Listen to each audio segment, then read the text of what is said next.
Goeiemôre, dit is dan 4 Junie vandag 2026, lesing 29 van die groot Johannes Evangelie boek 4. So ons gaan voort met hierdie Zorel se droom. Hy is nog steeds in sy droomtoestand. Hy is nou op die derde vlak, naamlik die vlak van die gees. En waar hierdie regtig 'n miserabele mens was toe hy nog in die vlees daar aangekom het by waar Joshua hulle gesit het by Markus se huis, ervaar ons nou dat hierdie man, terwyl hy in die magnetiese slaap is, ontsaglike innerlike geestelike openbarings het, wat hy nou vir die mense hardop vertel, wat daar om hom staan. Nou gaan ons voort met waar hy gister opgehou het. Zinka is die ou wat nou die magnetiese slaap bewerkstellig met Joshua se krag, en Zorel sê nou, ek sal jou nou nog meer vertel, Zinka, alles wat jy ooit vanaf jou jeug op hierdie aarde gedink, gesê en gedoen het, en ook dat wat jy in jou vooraardse siele bestaan, gesê en gedoen het, is opgeskryf in die boek van die lewe. 'n exemplaar daarvan draai jy in die kop van jou siel, of in die verstand van jou siel. Maar die vernaamste exemplaar lê altyd oop en wyd oopgeslaan voor Elohim. As jy volmaak wil wees soos wat ek nou volmaak voor Elohim staan, sal jy al jou gedagtes, woorde en dade noukeurig terugvind. Dit wat goed was, sal jy natuurlik baie plesier verskaf, maar dit wat nie goed was nie, sal jy weliswaar geen genoeg gee nie. Maar as volmaakte mens sal dit jou ook geen verdriet besorg nie, want jy sal daarin die groot ontferming en wyse leiding van Elohim sien, en dit sal jou sterk in die suiwer liefde tot Elohim, en in die betrachting van baie geduld, ten opsigte van al die arme, nog onvolmaakte broers voor Elohim, wat Elohim aan jou leiding sal toevertrou, het sy in hierdie of ook in 'n ander wêreld. Nou hierdie is vir my 'n baie wonderlike nuwe openbaring, want dit is iets wat ons nie geweet het nie. So as jy oorgaan na die ander kant toe, dan kom al jou, selfs jou gedagtes, al jou woorde, al jou dade, is in hierdie boek van die lewe opgeskryf. En ons lees wel in die Bybel van die boek van die lewe, maar ons weet nie wat dit behels nie. Nou weet ons wat dit is. Elkeen van ons wat hier sit, het so 'n boek van die lewe. En elkeen van ons gaan iewers, wanneer ons oë aan die ander kant oopmaak, gaan ons van hierdie inhoud bewus raak. En daar is nie net opgeteken vanaf jou geboorte nie. Jou voorsiels bestaan, vooraardse bestaan wat so oneindig lank is, dat daar nie 'n syfer is om dit te beskryf in ons rekeningkunde nie. Daai lewe wat jy gehad het in die oneindige wêrelddele of geestelike hemeldele, waar ook al dit was, dit alles kom terug na jou toe. Baie min mense verstaan, en dit word nie in die kerke vir ons verkondig nie, dat ons nie maar sommer net gebore is op hierdie aarde nie. Ons het 'n bestaan ontsaglik lank gehad, en baie van ons het gekies om hier te wees, gekies om hierdie pad wat ons nou loop, te loop. Dit is vir jou gewys, maar vele het dit nou nie die keuse gehad om die pad wat hulle loop vandag te besluit daaroor nie, maar is herstel, is reggemaak, is waar hulle in hulle dieptes geval het saam met Lucifer, het laat Joshua daai siele weer herbou en sterk gemaak, sodat hulle nou in hierdie lewe, hierdie proeflewe, wat ons nou almal in is, dat hulle 'n gelyke kans het om in die koninkryk te kom. En dit is ons doel op die aarde, is om in die koninkryk te kom. Mense weet nie wat is die siel se doel op aarde nie. Almal praat van die hemel, maar niemand weet eintlik wat dit is nie, en tog, in hierdie openbaringe sê Yeshua baie duidelik vir ons hoe die dinge daar gaan, en wat jy alles moet doen, om daar te kom. En in kort, is dit nie veel nie, behalwe liefde vir Vader en liefde vir die naaste. Dis hoe jy daar kom. Al hierdie ander voetwerk wat mense maak, en elke kerk se voetwerk is 'n bietjie anders as die ander kerk, maar tog kom niemand by die kern van die saak nie, naamlik om die liefdesgebooie te doen nie, terwyl dit tog so duidelik in die boek staan, in die Bybel wat ons almal nou van kinds af gehad het. Joshua sê, salig is julle wanneer ek terugkom, en sy tyd is nou, en ek julle besig sal vind om my kinders voedsel op tyd te gee. Hy sê nie besig met verhandelings, besig in die kerk, besig om selfs Bybel te lees nie. Hy sê besig om voedsel te gee aan my kinders. Nou weet ons, dis geestelike voedsel, maar hoe gee jy geestelike voedsel vir 'n honger man? Hy sê vir jou reg, man, ek soek 'n brood, ek het 3 dae laas geëet. So dis waarmee ons besig moet wees wanneer hy kom. En tog word dit nie as die kern van die evangelie verkondig nie. En daarom is daar 38.000 minstens Christelike kerke, uitgesluit die Romeinse kerk.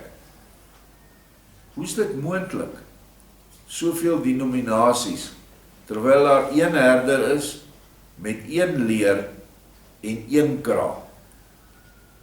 Ons is almal skape van sy kraal, hy sê dit, maar tog is ons oral verstrooi.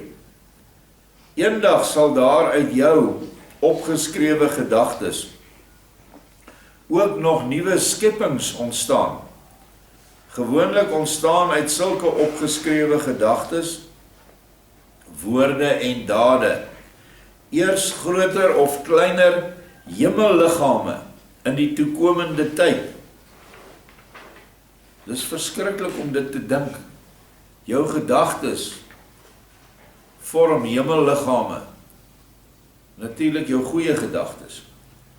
Hulle word in die vuur van die sonne gebring, om daar tot 'n bepaalde rypheid te kom.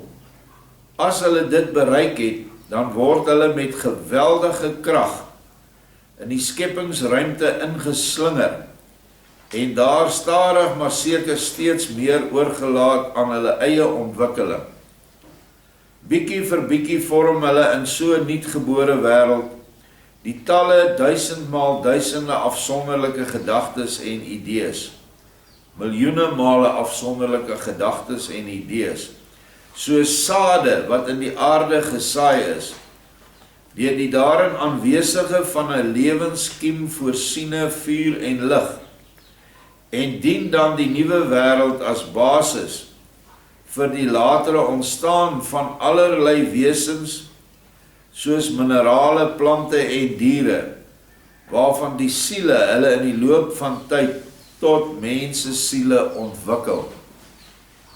Dit is hoe jou gedagtes voortgaan as hierdie planete klaar gevorm is, dan sal jou gedagtes verder gaan en 'n mineralenryk, 'n planteryk en 'n diereryk daar stel.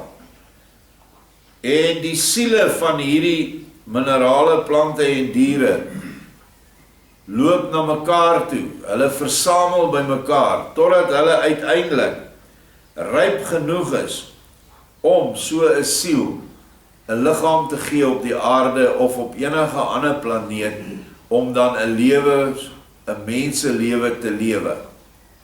Met voorbehou dat ons nou al geleer het dat 'n siel wat op hierdie aarde gebore word en hier leef, die enigste is wat in staat is om direk die hoogste hemele te bereik.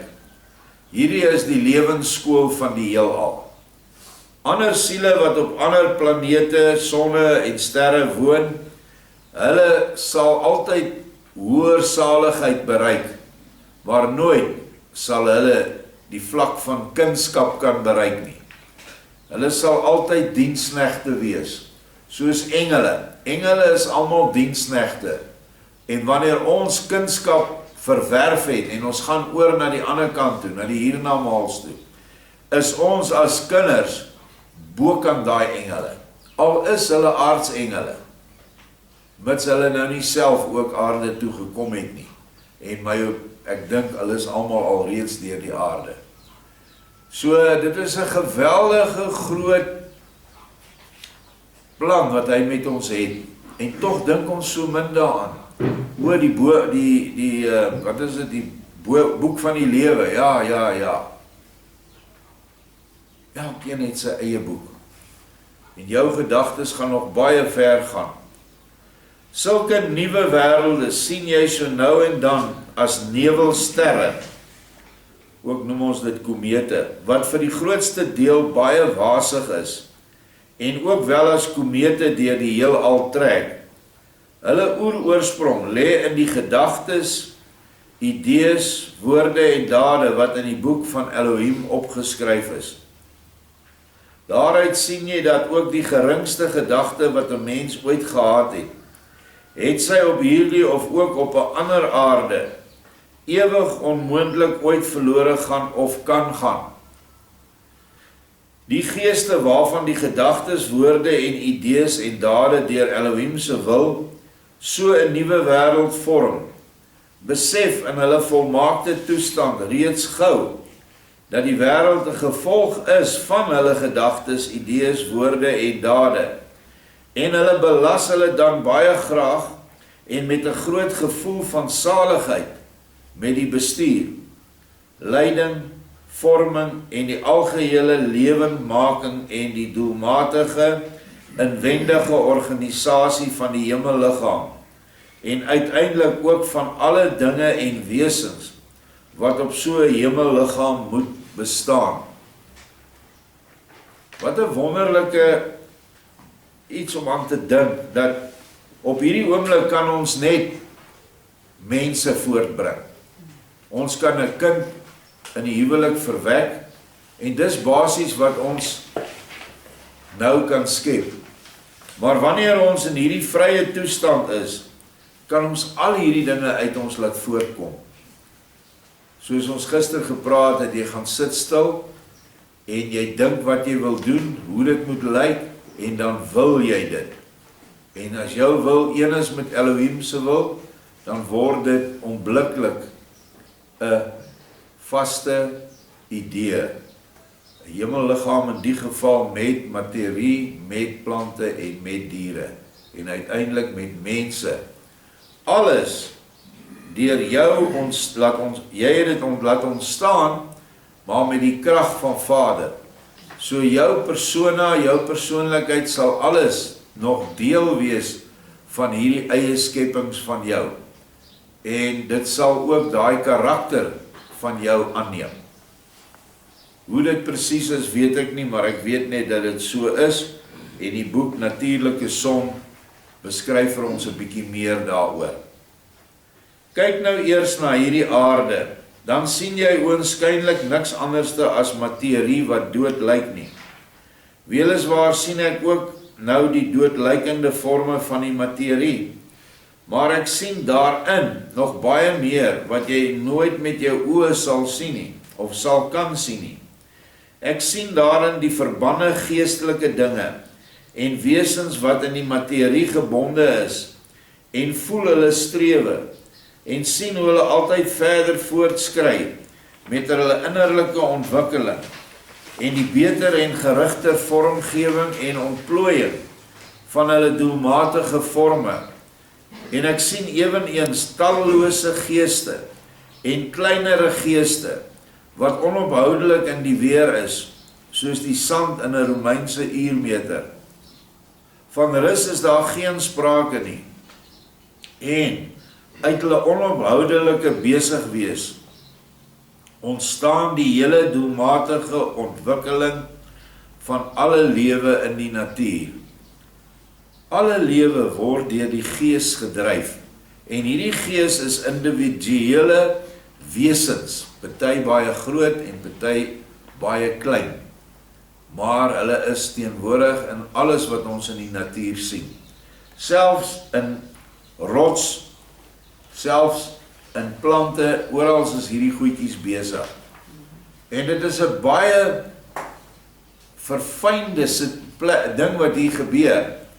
Byvoorbeeld, die geeste wat aan die noorde kant van 'n boom is anderste as die geeste wat werk aan die suide kant of die ander twee kante. Dis wanneer jy 'n boom uitplant en jy wil hom goed laat groei, moet jy hom presies weer met noord oplyn soos hy was. Anderste kwyn die boom. Ek sê nie hy sal altyd doodgaan nie, maar hy is nie gelukkig nie. Want die geesies wat daar werk in daai boom, werk spesifiek op hulle plek. En oor hulle het jy 'n groter gees wat toesig hou oor daai hele boom. En dan het jy oor soortgelyke bome in 'n distrik nog 'n gees wat daaroor toesig hou. En uiteindelik is dit Joshua wat aan die hoof van alles staan. Sy gees is wat alles onderhou. Hy is die Alfa en die Omega, die begin en die einde van alles. So, wanneer jy nou weer na die plante en die diereryk kyk met ander oë daarna. Miskien sal hy vir ons daai werking van die Gees openbaar. Want daar is mense wat dit kan sien. In die nuwe Openbaring, die laaste tyd net voor Joshua se kruisiging, het al die apostels saam met Joshua afgesonder en Petrus het hom besig gehou om hierdie dinge te wil sien. En hy het dit reg gekry en hy kon dit toe beskryf aan sy ander apostelmaats. So hy kon hierdie geeste bereik, maar deur 'n baie sterk innerlike stryd wat hy gehad het met homself, hy het afgesonder en gebid. Wat ek hier sê, nou hierdie ou praat nou, maar Joshua staan daarby en Joshua gaan nie toelaat dat hy nonsens praat nie. Joshua is in sy droom wat hy nou ervaar en hy staan langs die ou wat nou die magnetiese slaap beoefen. Nou sê hy, wat ek hier sê is geen fantasie nie, maar die suiwere en ewige waarheid. Ek sou jou nog heel wat oor die goddelike orde kon vertel, soos wat ek dit nou sien en heel duidelik besef. Maar ek besef nou ook dat die einde nader van die tyd van my huidige volmaaktheid. Sister, jy het nommer 6 oorgeslaan. Het ek nommer 6 oorgeslaan? Ja. O, okay, ekskuus. Ja, dis 'n baie belangrike vers. Ek sê vir jou, in elke doudruppel, hoe helder dit ook al tril aan die punt van 'n grasspriet, sien ek soos in 'n see reeds myriades van wesens. Myriades is ontelbare hoeveelhede van wesens wat in alle rigtings rondswerm. Die water van die druppel is slegs 'n eerste en algemene omhulling van 'n gedagte van Elohim. Daaruit haal die geesies wat daarin gevange is, hulle afsonderlike omhulling en dan bestaan hulle reeds dadelik in 'n ietwat meer bepaalde vorm, wat al sterk afwyk van die algemene uiterlike vorm. Wat al sterk, daardeur verdwyn die druppel as waterperel en die vorms wat hulle self daarin niet gevorm het tot larfies, wat reeds lewe besit. Onthou, hulle is nou so klein dat jy hulle bykans nie met 'n mikroskoop kan sien nie. Kruip dan oor die plante of ander dinge waaraan die waterdruppel haar gevorm het. Daar gaan hierdie larfies, deurdat hulle self verenig, weldra oor in 'n ander vorm en honderde duisende vorm daardie een. 'n Nuwe omhulsel word rondom die nuwe vorm gevorm. Daarin word die talle kleinere vorm deur die invloed van lig en warmte tot 'n doelmatige organisme van die nuwe en groter vorm getransformeer. Die nuwe wese wat so ontstaan, begin hom daarna opnuut voor te berei vir 'n volgende oorgang na 'n meer volmaakte vorm, waarin dit weer aksie gaan onderneem vir 'n nog hoër en 'n nog meer volmaakte vorm. En so is die besig wees van elke wese wat reeds in 'n bepaalde vorm opgeneem is, kennerlik niks anders nie as 'n goeie voorbereiding vir 'n hoër en meer volmaakter vorm, om die sielelewe steeds meer te stabiliseer en uiteindelik in die menslike vorm van die suiwer geestelike lewe oor te kan gaan. Dit is so 'n wonderlike proses wat in die natuur plaasvind om ons elke oomblik, en ons gaan met blinde oë by dit verby. Dink net hoeveel doudruppels is daar nie in die oggend op die gras nie. En in elke doudruppel gebeur hierdie ding. Ons sien dit wanneer ons na die Luceringland toe gaan en dit mis so, dan is die doudruppels oral. Moet ons eers wag dat die son hulle droog maak voordat ons verder kan werk. En tog is al hierdie, hy noem dit larfies of diertjies, infusie diertjies besig om hulle self heeltyd op te werk boontoe. En daarom as jy water blootstel aan baie goeie klanke soos goeie musiek dan en gebed, dan het hy 'n baie pragtige kristalstruktuur. As jy voor hierdie glas water vloek en skree en haatlike dinge uiter, dan verander daai struktuur van die water en dit is heeltemal chaos, sommer 'n chaotiese struktuur van die kristalle. Die proewe is al gedoen in die wetenskap. So dit is nie vreemd dat ons dit sien nie, maar mense sien nie die samehang van die Skepper met al hierdie dinge nie. En onthou, jy is dit 70% of 68% water. 70 in die liggaam, 80 in die brein. Ja. Is ons water. En al hierdie geesies is ook daar binne-in. En wanneer ons onsself in boosheid bevind, ons raak kwaad en ons haat iemand en ons praat lelike dinge, dan verander daai struktuur van ons 70 tot 80% van ons wese. En dit is dan onmoontlik vir jou om gesond te word.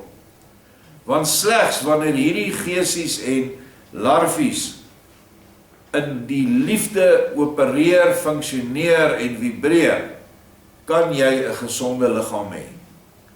En dit is dan wanneer hierdie goed so vervorm is en chaoties is, waar dan die kankervorme kans kry om in die liggaam te groei. Want dit is weer vanuit die negatiewe uit, vanuit die duisterryk uit. En ingesluit daarmee is dan wanneer jou liggaam 'n heerlike woonplek raak vir parasiete, vir slakke, vir allerlei skadelike bakterieë ensovoorts. So hou dit in gedagte dat ons 'n houer is van hierdie goed. Ek dink die water in ons brein en ons liggaam verander in 'n kristal, soos jy nou net van gepraat het. So is nie water wat ons eintlik ken as 'n kristal. Dis reg. Dit is 'n vloeibare kristal. Vers 7, wat ek hier sê is geen fantasie nie, maar die suiwere en ewige waarheid, wat ons nou 2000 jaar later deur die wetenskap bewys gekry het, wat ons nou beter kan laat verstaan.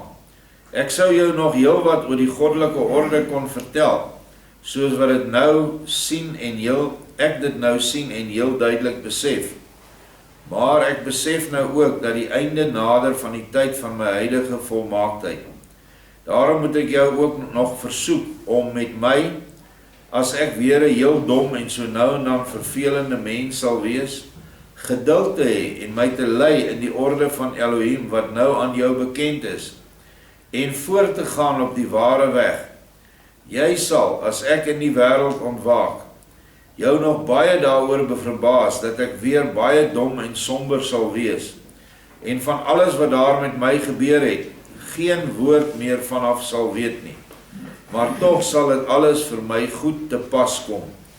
Dit sal wees soos asof jy 'n droom uit wakker word wat jy nie kan onthou nie.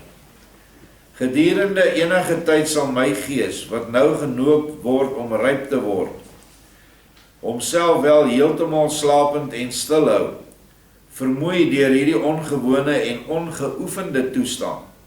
Maar hy sal deur die nou nog nodige rus, weldra versterk wakker word en die drang voel na die werklike lewensvervolmaking, waarvan hy, dis sy gees, nou die salige lieflikheid geproe het.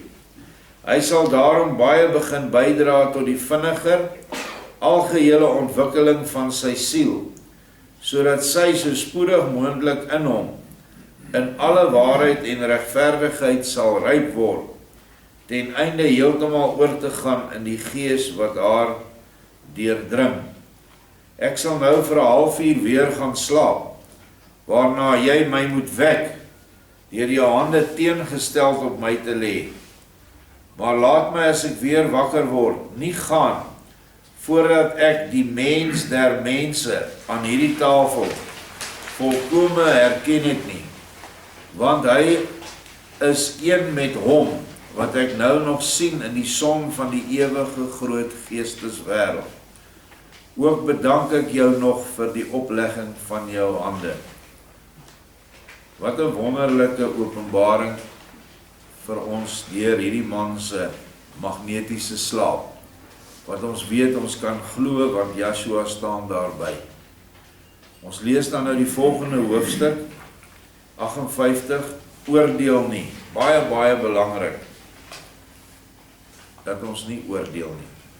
Want niemand het ons as regters aangestel nie. Die enigste een wat ons vir iets kan aanstel in die geestelike is Joshua. En hy stel nie regters aan nie. Na hierdie woorde slaap Zorel weer rustig en Zinka sê, nee, hoe baie het hierdie man nie nou aan ons geopenbaar nie. As dit alles werklik waar is, het ons dinge gehoor waarvan geen profeet waarskynlik ooit gedroom het nie. Nee, ek is diep onder die indruk van die groot wysheid van hierdie man. Waarlik geen engel kan so 'n groot wysheid besit nie.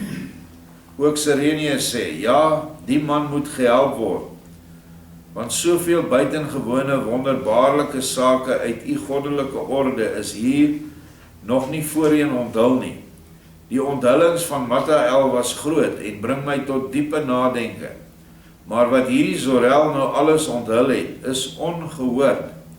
Dit is skaars te glo en haas nie denkbaar, dat sulke diep innerlike wyshede hulle nog in menslike woorde laat neem en hulle vervolgens in 'n helder taal verstaanbaar laat beskryf nie.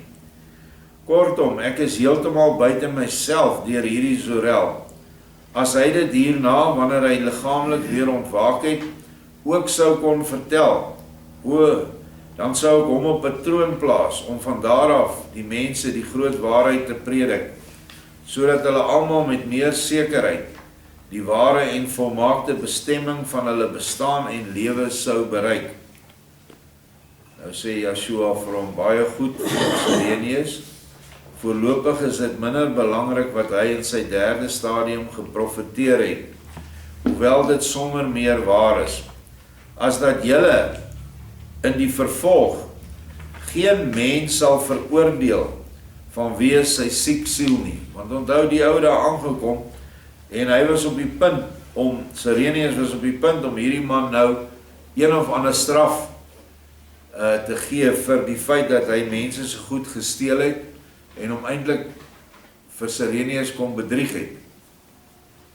As 'n siel deur julle broederlike inspanning gesond gemaak kan word, het julle iets gewen wat geen enkele wêreld ooit vir julle kan betaal nie.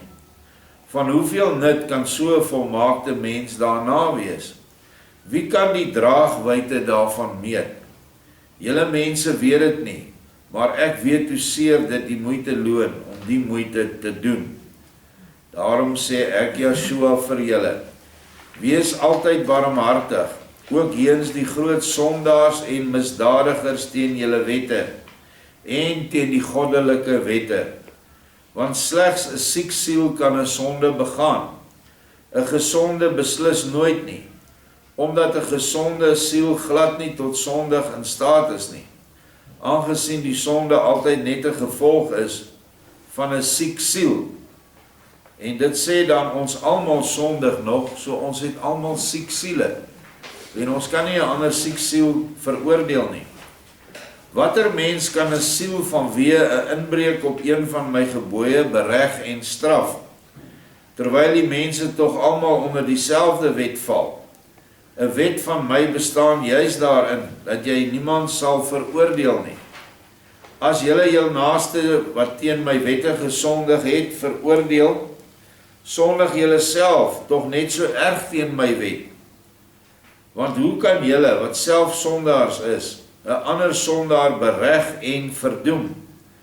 Weet julle dan nie dat, wanneer julle julle sielsieke broer veroordeel het tot 'n harde straf, julle daarmee tevens vir julle self 'n dubbele veroordeling uitgespreek het, wat eers in die hiernamaals, of nagelang van die omstandighede ook reeds hier, voltrek gaan word nie. So dis wat met jou gebeur as jy veroordeel. Jy kry 'n dubbele veroordeling.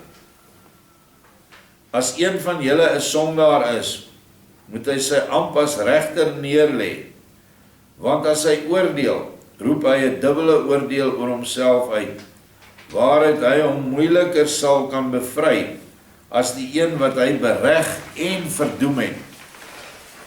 Kan 'n blinde ooit 'n ander lei of hom op die regte pad wys?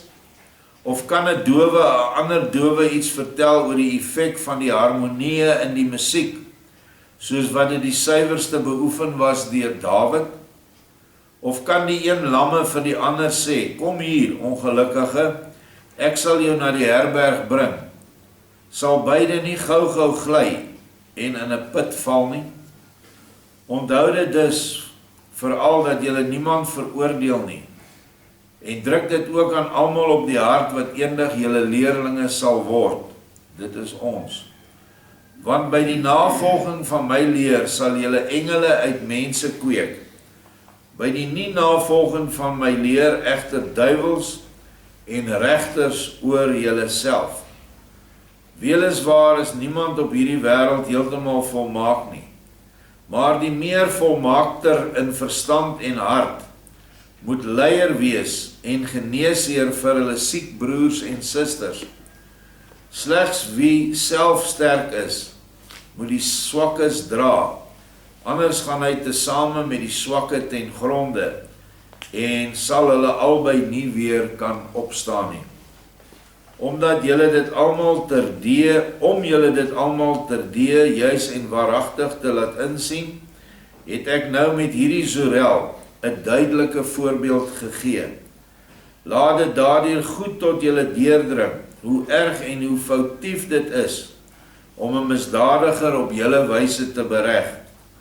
Wie sal julle manier van regspraak, of wel sal julle manier van regspraak, altyd 'n wêreldse eienskap bly, en die harde diamantkop van die draak, van die tirannie, sal gewis nooit heeltemal vermorsel word nie. Want die aarde is nou eenmaal juis daarom 'n proefwêreld vir my wordende kinders. By julle moet dit egter nie so bly nie, want te midde van julle strooi die hemele vrugte wat ryk van sade voorsien is, soos byvoorbeeld hierdie hoofstukke wat ons nou lees. Ryk sade wat vir ons siele voed en ons innerlike tuin in staat stel om vrugte te dra, of bome te laat groei wat vrugte dra vir ons medemens.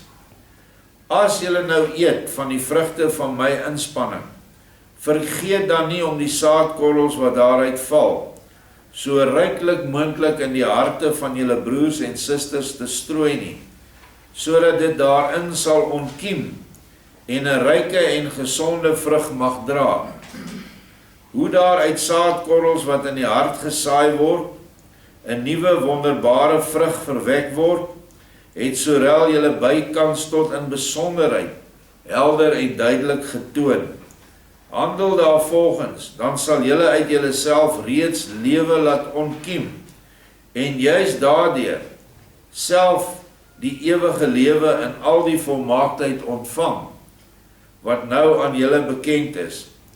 Dit is met hierdie handopleggingstoneel vir julle ter lering en navolging gedemonstreer, ook vir ons vandag 2000 jaar later?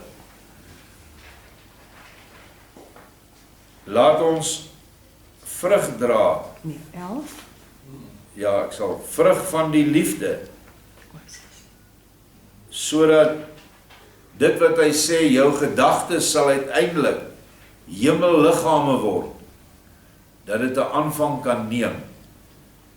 Want dit is so groot wat ons in die liefde aanvang of doen, dat ons nooit ooit die omvang daarvan sal kan besef nie.